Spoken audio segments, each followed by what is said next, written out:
তো বন্ধুরা আজকে তোমাদেরকে আমি বলে দেবো যে তোমরা ফোনপে থেকে অ্যাকাউন্টে পয়সা কিভাবে ট্রান্সফার করবে। তো বন্ধুরা প্রথমে তোমরা এখানে ফোনপে অ্যাপসটি তোমরা ওপেন করবে।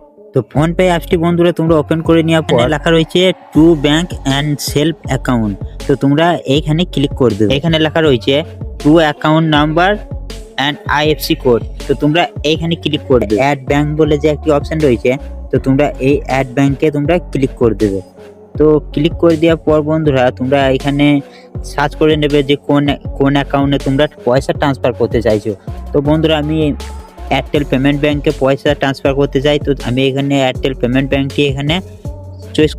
তো তারপরে বন্ধুরা তোমরা এখানে অ্যাকাউন্ট নাম্বারটা দিয়ে দেবে। তো বন্ধুরা তোমরা এখানে দেখতে পাচ্ছ আমি আমার অ্যাকাউন্ট নাম্বারটা দিয়ে দিয়েছি, এরপর আমি নেক্সট করে দেবো। তো বন্ধুরা তোমরা এখানে দেখতে পাচ্ছ এখানে আমার নামটি চলে এসেছে, তো তোমাদেরও নাম চলে আসবে। তো তারপরে এখানে আমি প্রসিড টু পে করে দেবো। তো তারপর তোমরা এখানে অ্যামাউন্ট দিয়ে তোমরা এখানে পে করে দেবে।